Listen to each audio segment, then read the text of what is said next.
Meus queridos amigos, meus irmãos, muito bom dia. Nessa oportunidade, gostaria de meditar com os irmãos, com os amigos, em um texto da Palavra de Deus que vai falar da necessidade de nós buscarmos, perseguirmos a sabedoria.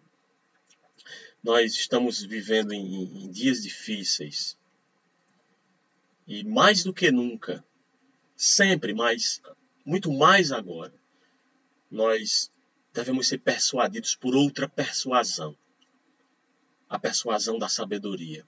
Salomão aqui, nesse texto que nós vamos meditar, ele persuade para uma sincera e tenra e íntima familiaridade com a sabedoria.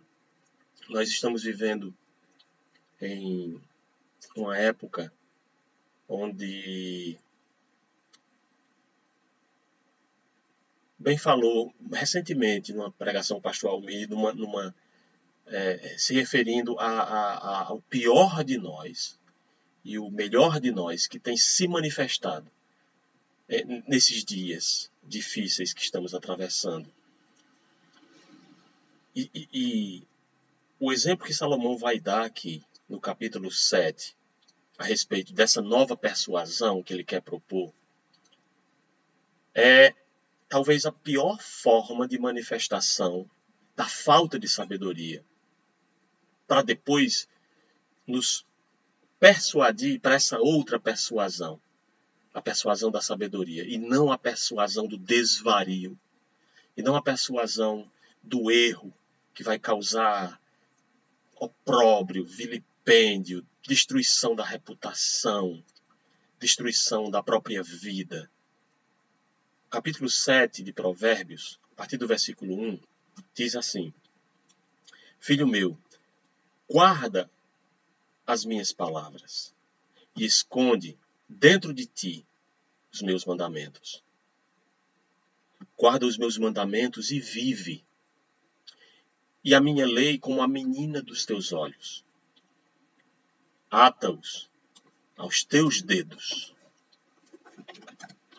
e escreve-os na tábua do teu coração. Dize à sabedoria: tu és minha irmã, e à prudência chama de tua parenta, para que elas te guardem da mulher alheia, da estranha que lisonjeia com as suas palavras, porque da janela da minha casa, olhando eu pelas minhas frestas, eu vi entre os simples, descobri entre os moços um moço falto de juízo, que passava pela rua junto à sua esquina e seguia o caminho da sua casa, do crepúsculo à tarde do dia, na tenebrosa noite e na escuridão. E eis que uma mulher lhe saiu ao encontro, com enfeites de prostitutas e astúcia de coração. Estava alvoroçada e requieta, não paravam em sua casa os seus pés. Foi para fora, depois pelas ruas, e ia espreitando por todos os cantos. Chegou-se para ele e o beijou. Com face impudente lhe disse: sacrifícios pacíficos tenho comigo. Hoje paguei os meus votos. Por isso saí ao teu encontro a buscar diligentemente a tua face e te achei. Já cobri a minha cama com coberta de tapeçaria, com obras lavradas, com linho fino do Egito. Já perfumei o meu leito com mirra, aloés e canela. Vem, saciemo-nos dos amores até amanhã. Alegremo-nos com amores. Porque o marido não está em casa. Foi fazer uma longa viagem. Levou na sua mão um saquetel de dinheiro. Voltará só no dia marcado. Assim, o seduziu com palavras muito suaves e o persuadiu com as lisonjas dos seus lábios. E ele logo a segue, como o boi que vai para o matadouro, e como vai o insensato para o castigo das prisões. até que a flecha lhe atravesse o fígado, ou como a ave que se apressa para o laço e não sabe que está armado contra a sua vida. Agora, pois, filhos, dai-me ouvidos e estai atentos às palavras da minha boca. Não se desvie para o caminho dela o teu coração, e não te deixes perder nas suas veredas, porque há muitos feridos derrubou, e são muitíssimos os que por causa dela foram mortos. A sua casa é caminho do inferno, que desce para as câmaras da morte. Um texto com linguagem dura, para nos persuadir para melhores caminhos. Eu ouvi recentemente que neste período que nós temos enfrentado, tem crescido, acho que foi num artigo de uma revista, que nesse tempo tem crescido o número de casos extraconjugais. As pessoas confinadas em suas casas, dentro de si, dentro do seu coração vazio, esvaziado de propósito, sofrendo psicologicamente por conta de tudo que vem passando, buscam uma espécie de compensação, uma forma de achar prazer, de achar contentamento, de acalmar as sensações de angústia da alma, e usando tudo isso,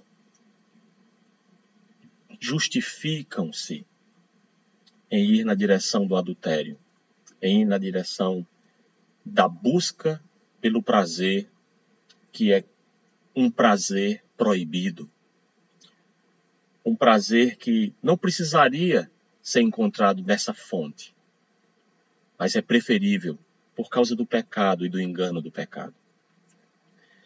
O conselho de Salomão, a partir do versículo 1 no texto aqui, é: guarda as minhas palavras, isto é, retém, não só no sentido de proteger a palavra, mas no sentido de retê-la, valorizá-la, apreciá-la no coração, no centro do próprio ser, é aonde nós devemos esconder. Ele diz esconder dentro de ti. E normalmente sempre essa palavra se remete, e o contexto mostra isso, no core, no centro do âmago, no centro do ser do indivíduo, o coração. O versículo 4 diz: na tábua do teu coração, escreve-os. Então, guardar as palavras de quem? As palavras do Pai. E aqui é Salomão aconselhando seu filho, como que personificando a ideia de Deus, aconselhando os seus filhos e filhas.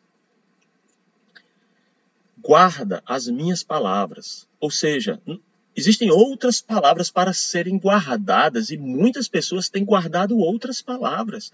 Muitas pessoas têm se deixado persuadir por outros tipos de argumento. Mas a proposta aqui é guardar palavras específicas, palavras de uma pessoa específica, do Pai Celestial. Do Pai Celestial, que está sendo personificado aqui pelo convite de Salomão à sabedoria para seu filho. Esconde aonde? Esconde em um local aí onde você possa acessar quando achar que é necessário. Esconde aí secundariamente, entre a lista de todas as outras coisas que você deve esconder. Não. Ele pede para que você esconda essas palavras, as palavras do conselho de Deus, dentro de si, dentro do centro da sua alma, ali, naquele pedestal do seu ser, deve estar guardada, escondida, como um tesouro. Inclusive a ideia de esconder, a mesma palavra usada para tesouros escondidos, esconde dentro de ti, como um tesouro. Para quê? Para que você possa acessá-la imediatamente. Está lá no centro, está lá como principal, você vai ver. Esconde o que dentro de ti? os meus mandamentos. Versículo 2 só vai enfatizando isso. Guarda os meus mandamentos e mostra o resultado disso. E vive. Guarde as minhas palavras, esconde dentro de ti. Olha, guarda os meus mandamentos e vive. Ou seja, não guardar os meus mandamentos é morte. É quase como se ele estivesse dizendo, ou no contrário, a ideia, não guarda os meus mandamentos e morre. É morte certa não guardar os meus mandamentos. Esse é o conselho para o filho, para a filha. E aí no paralelismo da poesia, né, hebraica, e a minha lei como a menina dos teus olhos. Isto é, como algo que você guarda com muito cuidado. Todo mundo protege com muito cuidado os olhos. E a menina do teu olho é exatamente a região mais sensível do olho, inclusive que é responsável pela nossa visão. Se nós perdermos essa parte que chamamos de menina do nosso olho, nós não vamos enxergar mais, nós não vamos ter mais luz para penetrar na alma, porque os olhos são a janela da alma, como Jesus Cristo ensinou. Então, guarde os meus mandamentos e viva. E vive, então, por causa de tê-los guardado. E a minha lei, guarde ela com um senso de autopreservação, porque não guardar ela é morte. Quando alguém guarda a menina do olho, é aquele senso que Deus colocou em nós de autopreservação. Então, não guardar como nós nos autopreservamos é morte. No versículo 4, ele sai dizendo formas de você fazer. Então, ate a palavra de Deus, atar é reter mesmo, é segurar. Ate aos teus dedos, ou seja, esteja perto, sendo manuseado por ti a minha lei, os meus mandamentos. Seja constante, contínuo, nos teus dedos, o buscar, o prescrutar a lei de Deus. Escreve-os na tábua do teu coração. Isso só me lembra do versículo: guardo no teu coração, guardo no meu coração as tuas palavras, para não pecar contra ti, lá no Salmo 119. Escreve-os na tábua. Hoje, modernamente, a palavra do original seria guarda, escreve-os, né? No tablet do teu coração. Mas no tablet do teu coração tem que estar isso, não é outras coisas, não é outras linguagens, não é outras escritas. Dize a sabedoria, é isso que deve ser dito, dize a sabedoria, tu és minha irmã, e a prudência chama de tua parenta. Para quê? Aí ele coloca um exemplo, que é o exemplo quase que a personificação da pior forma de falta de sabedoria, que é envolver-se com a mulher alheia. E aqui eu quero também demonstrar que é possível também que as mulheres se envolvam com os homens alheios. De um e de outro lado, adultério. Minhas irmãs e meus irmãos. Meu irmão, você deve se guardar da mulher alheia. Meu amigo, você deve se guardar do adultério. Minha irmã, você deve se guardar do homem alheio. Estou demonstrando o princípio. Minha amiga, você deve guardar-se do homem alheio. Da estranha, não é a sua pessoa íntima, não é o seu marido, não é a sua mulher com quem você tem intimidade de uma só carne. Ela é estranha, ela é uma alienígena. Ela é de fora, ela não é sua, não é seu. Porque pessoas assim, estranhas, são pessoas que lisonjeiam falsamente, fazem elogios, se demonstram compreensivos, compreensivas, com as suas palavras para nos persuadir para a destruição, para o mal, para a prática da desobediência às ordens sábias de Deus. Aí ele dá um exemplo, então. E aqui é o adultério, colocado mesmo nesse pedestal para ser escrutinizado, observado e avaliado. Olha como ele se apresenta. Olha como ele é persuasivo. Mas olha como ele destrói. Ele diz, por quê? Aí ele explica, né? Porque da janela da minha casa eu estava olhando por entre as frestas, isso é, observando o que acontece à volta. Isso é sabedoria. Está atento aos acontecimentos em seu redor. E ele observou, ele viu no versículo 7, entre os simples. E essa palavra simples, eu estava estudando, eu descobri, né, que é uma pessoa aberta. Esse é o sentido original. Aberta. Extremamente fácil de ser levada, persuadida. Sabe por quê? Porque lá na palavra ele não tem uma estratégia própria, um plano próprio. Ele muito facilmente se deixa levar pelas estratégias do outro, pelo argumento do outro, pela capacidade do outro de dissuadir. Ele não já está protegido com seu próprio plano prévio para dizer, não concordo, não, como assim? Não vou não. Né? O simples é uma pessoa que vai, né? E vai. E um moço. E aqui é um jovem.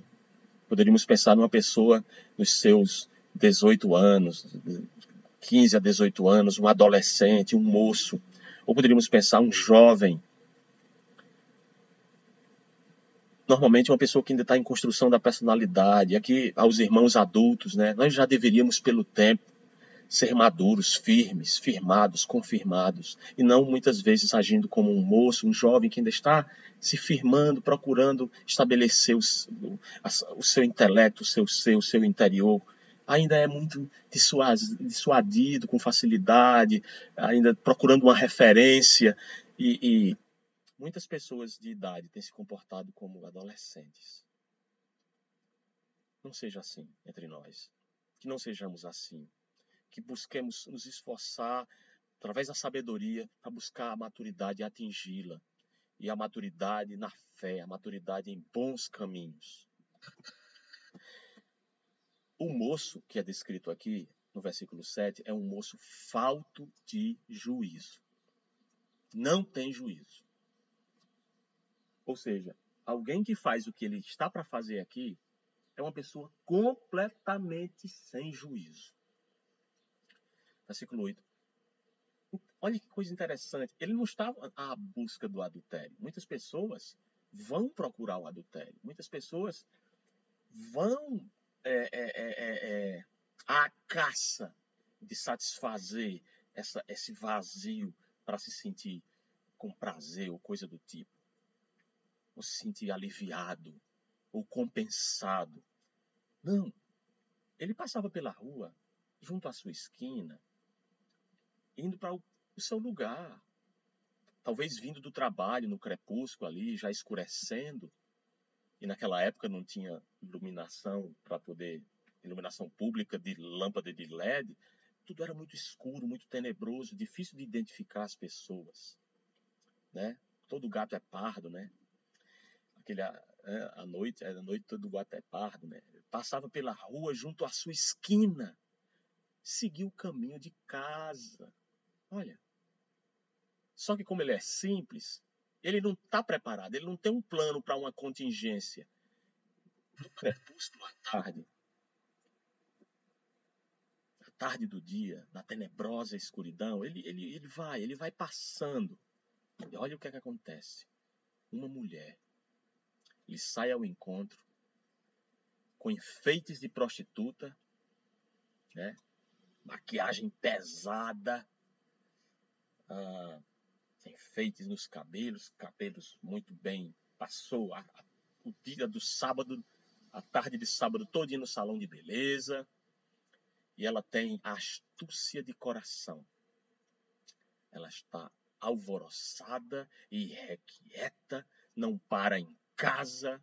Ela está à caça. Ela foi para fora, versículo 12. Ela vai pelas ruas. Ela procura em todos os lugares. Ela está irrequieta.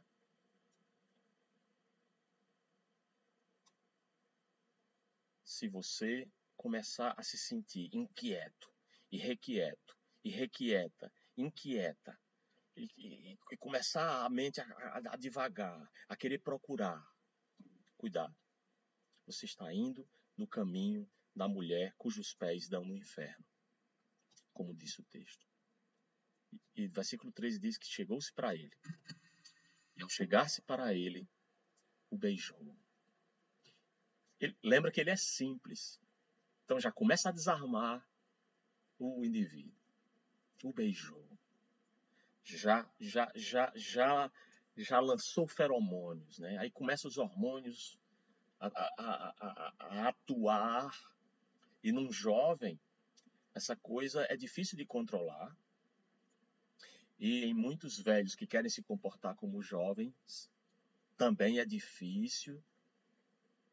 Beijou, o beijo já conecta sensações que inclinam a alma muito fortemente na direção do acasalamento, na direção da conquista, na direção de se reunir para a relação conjugal. O beijo é algo perigoso quando é fora de contexto. E aqui está totalmente fora de contexto, totalmente fora de como Deus o criou para ser. O beijou no meio da rua e com face impudente, isto é, despudorada, lasciva, persuasiva de sensualidade, lhe disse: sacrifícios passivos tenho comigo. Eita, minhas irmãs. Versículo 14. A mulher é crente. Já pensou? Entenda, eu estou aplicando o texto, tá bom? Mas olha, era uma mulher religiosa. E aqui, interpretando. Sacrifícios pacíficos tenho comigo.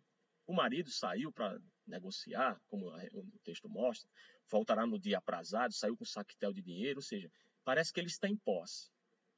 Então ela poderia oferecer o cordeiro, ou o carneiro, ou o bezerro mais bonito, eles tinham posses. Então, não era oferecer uma rola ou 2 pombinhos. Né? Não, era para oferecer um cordeiro. E tá lá o sacrifício pacífico. Ela foi lá e pegou a parte dela, assada, com especiarias, e trouxe para casa e disse: olha, eu tenho um churrasco comigo lá em casa. Carne, vinho para beber. Inclusive, eu já cumpri os meus votos. Paguei os meus votos. Religiosa.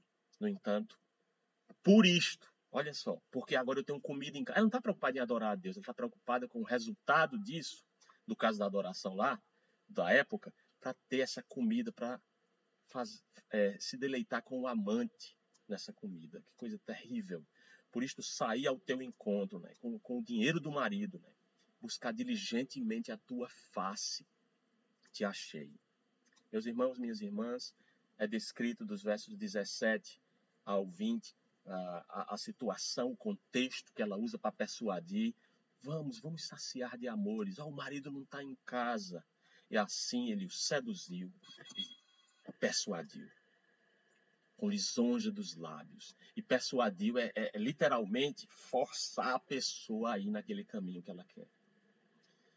E aí esse homem, na sua desesperada simplicidade, na sua falta de plano próprio, de estratégia, logo a segue, versículo 22.